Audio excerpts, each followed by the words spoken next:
Someone asked me this question once regarding leaving a church.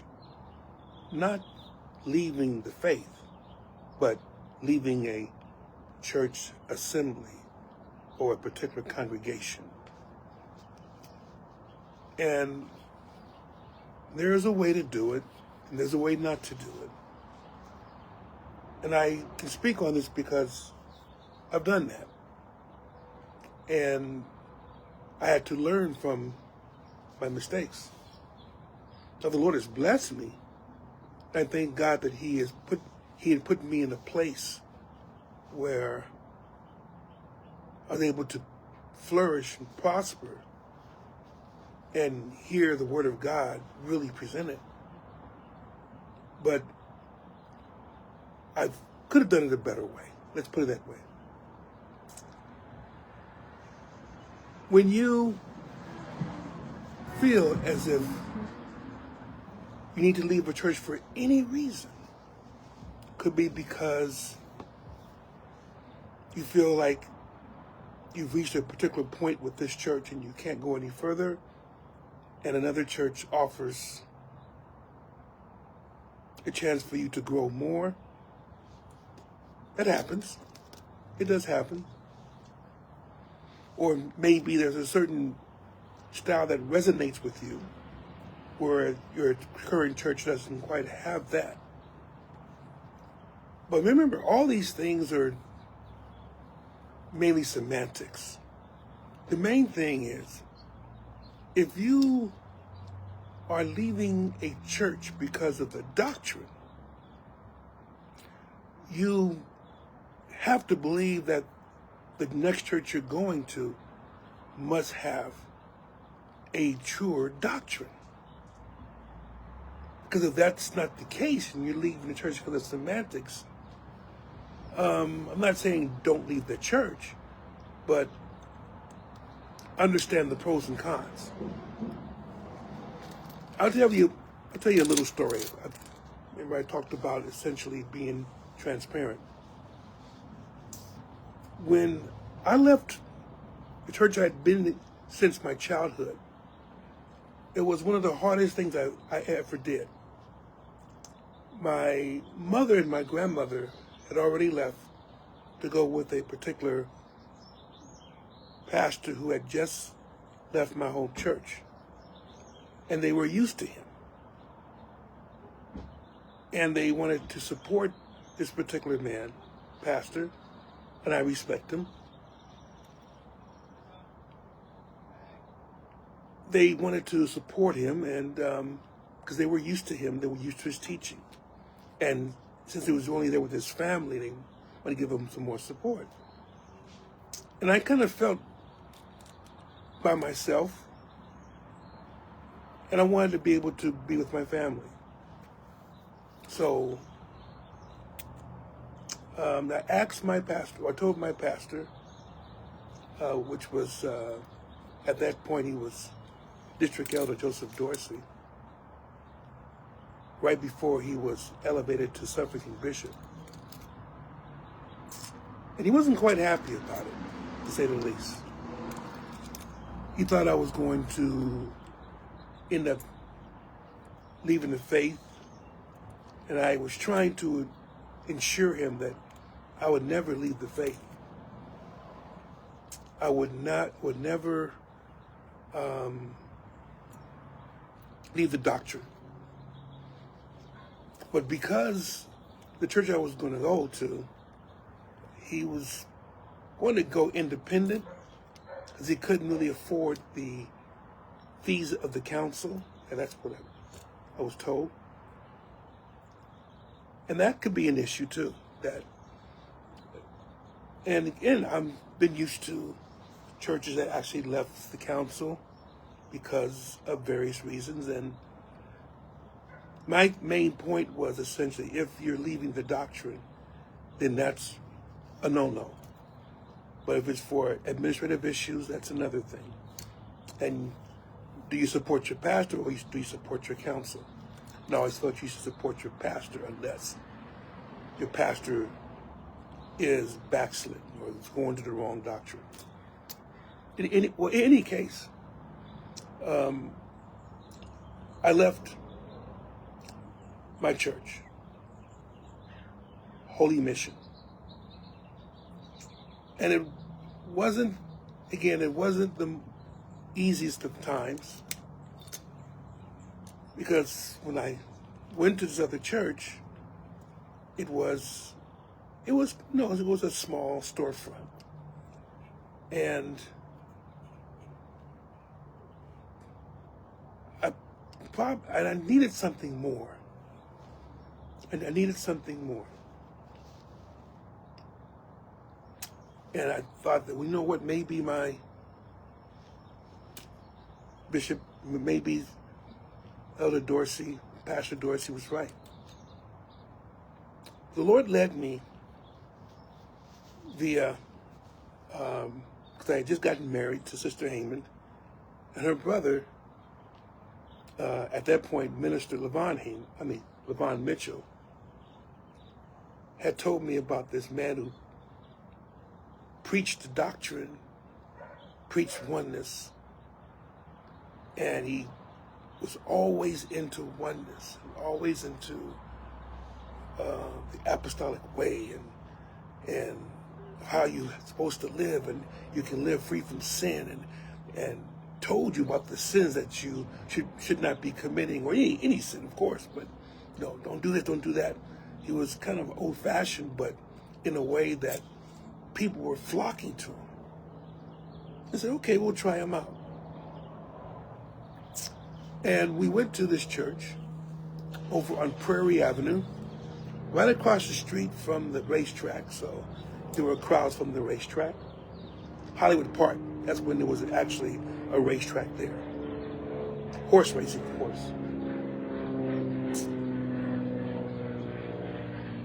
And it was in this brick building, which next door to the brick building, there was on one side it looked like it was, it could have been an apartment, but it was actually businesses. You had upstairs and downstairs businesses. On the other side, it was this big dirt lot. It's okay. So we went there, and my wife and I, we were looking actually for another place to go. And what we heard was astounding for us. We just loved it. But we said, let's kind of wait and see how things go. This was just one Sunday. Let's go some more. So we continued to sit and listen, and we liked what we heard, and so we kept going. And then finally, a dear sister came by, and she said, I noticed that you guys have been here for quite some time. Why don't you just put your membership in right now? You like what you hear. Say, yes, they do. Why don't you guys go to work? Aren't you a minister? Yes, I'm a minister. And you want to work? Yeah, sure, I want to work. Told Sister Heyman. Let's get to it. Let's get you started. That sister, of course, was Sister, we know her now as Sister Priscilla Brown. And so that's how we started at Peace. But the story I wanted to get to is that essentially, if you're going to leave a particular church, you want to leave on good terms. You want to explain your point. You want to assure that you're not leaving someone or leaving a church because you don't like the doctrine. Because essentially, if we're in this together, then everyone should be preaching the same thing. And if someone's not preaching the same thing, then something is wrong, either with the old church or the new one that you're going to. So you have to check yourself. And that was one thing that I remember Substitute Bishop Dorsey was very concerned about, was whether I was going to leave the doctrine. And so it made the next few years a bit tense, because I saw Bishop Dorsey at the council. In fact, he became the one who was heading credentials. And when I went to become an ordained elder, he was there. He said to me, "Oh, you knew you had to come through me, did you?" And I was scared. I was frightened. I said, "Oh no, he's not going to accept my ordination papers," but he did. But I think he did that because he knew that what comes around, what goes around comes around, or whatever it happens to me. But the key here is that essentially, I never did lose my respect for Suffragan Bishop Dorsey. And I wanted to really show him that I haven't left the doctrine. I did not leave it. I'm holding it as hard as I can, even more so. And I saw him one more time before he passed away, and he was at a conference that our church had, Peace had. And I had just written my book on Revelation. And I came, and he came. And I walked up to him, and I said, "Here, I want you to have this book." Actually, part of my dedication, I dedicated the book in large part to you. And he smiled. And he tried to reach in his pocket to give something. Said, "No, this is for you. I'm giving this to you. Letting you know that you are and have always been a big part of my life." And at that point, we made up. And that was good. That was good. But you don't want to have to take that chance of leaving something undone. The Lord gave me a chance to close the book with Suffragan Bishop Dorsey. I knew that he really did love me. And I felt that I had disappointed him. But letting him know that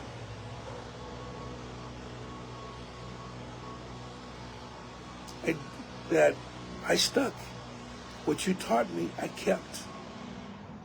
What you preached to me, I held tightly. I did not leave what you had put into me all those years.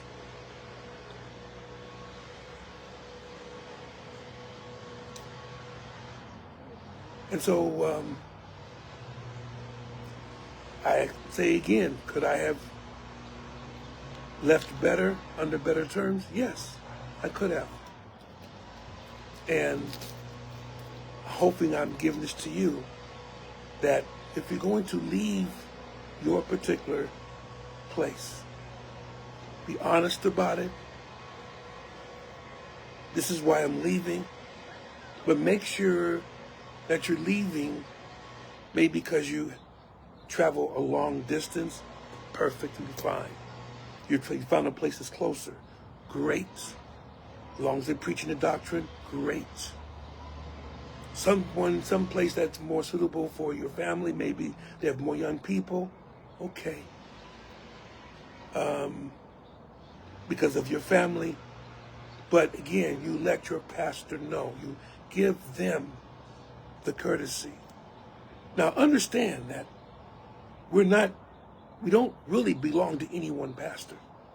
We belong to God. And the pastor shepherds us. But that's because, that's the one thing that we have to understand. Because he shepherds us as an under shepherd under Christ. Then he's accountable for our souls. So if you leave, he has to make sure that you're still in good care. He can't just keep you like you're his or hers. But he does account for it, so it would be very courteous. And in fact, I think advisable to tell the pastor that you are leaving, and this is the reasons why you're leaving. I'm going here. To give them a chance to contact that other pastor and let those two people talk, and then be able to say, okay, this is what's happening. if it's a good thing, then the person will extol all your virtues and what you've done and everything that you've done. It said you're gaining a great person. You're gaining a good saint, a good worker. And so then they can put you to work immediately because you have the backing of your former pastor. Of course, if you have things that are hidden, then that's other things too. And the other pastor should know and not because they're snitching on you, because they should know what's going on so they're not blindsided. You can't carry hurts from one place to another, and doesn't expect another person to know, because that wouldn't be fair to them. I know it's tough. I know it's very tough, and different people leave a particular church for different reasons. And you can follow what I'm asking you to do, or you don't have to do it. That's up to you. No, there's not really a code, so to speak, for there's not a written code down somewhere in the Pentecostal Things of the World handbook for leaving a church. But this is just some advice. After seeing not only myself, but others go through that particular process. But the key is the main thing is that you should feel comfortable in the place where you are. And unless it's because of sin should always make you feel uncomfortable. So I don't care what church you go to. Sin should always make you feel uncomfortable, period. So your main thing is to get right with God. And then you're confessing to the pastor, not necessarily because the pastor's the one that forgives you. No, that's not even the point. You tell the pastor so the pastor can be able to advise you best as the one who is watching over your soul, as the under shepherd. You don't have to tell everybody else. And I advise you, don't tell everybody else, because you don't want your business out there in the street or out there around the church. Everybody looks at you funny because of what you said to somebody. But you go to pastor, make an appointment. And that pastor's supposed to keep what you're going through and what you've done between you and that pastor. So that should not be any betrayal of that the confidentiality. And again, I've seen betrayal too, and that hurts. I can't tell a person, well, yeah, I know that, but that's hard. When a person has said, I'm going to tell my pastor in confidentiality, and then it's all open because he told one person, told someone else, and then now you feel as if you're just lost.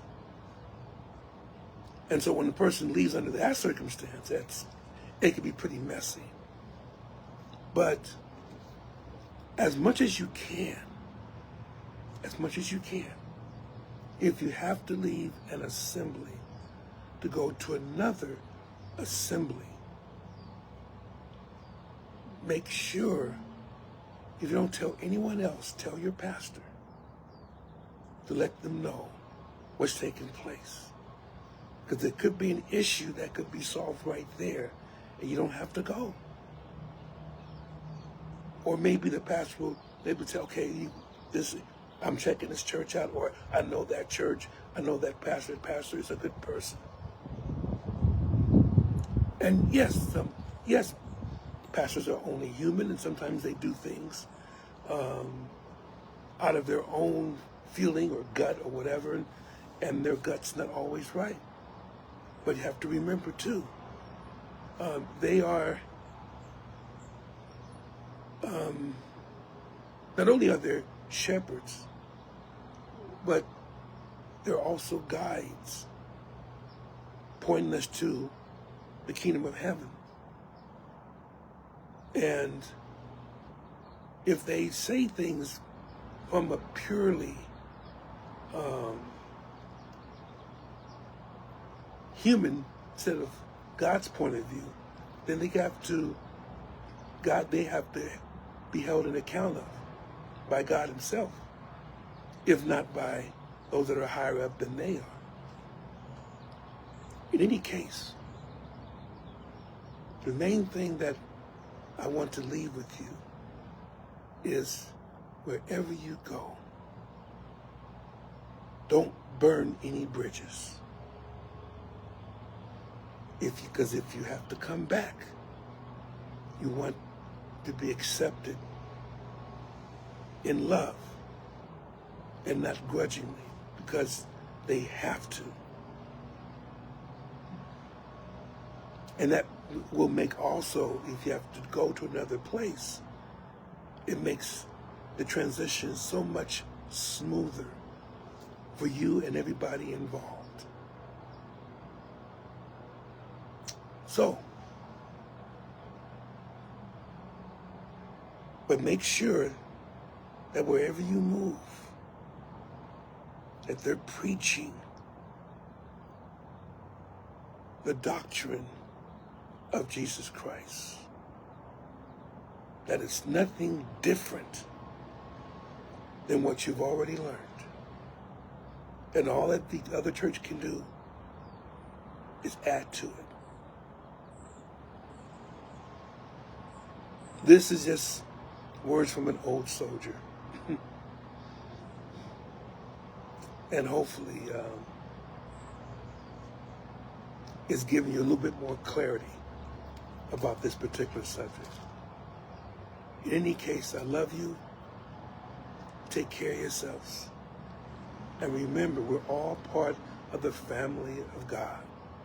Whether you're one assembly or another assembly or another assembly within the faith that was once delivered to the saints. God bless you. May he keep you. I love you all. If you have any questions, put them on comment. I'm not trying to down any pastor. In fact, I'm just trying to support pastors. They have a hard job. But I also know that sometimes a saint has to go where they have to go. And it may require a move. Just know that it's not goodbye. It's, I'm going to another part of the vineyard, and we'll see each other, and we'll rejoice. God bless you in Jesus' name.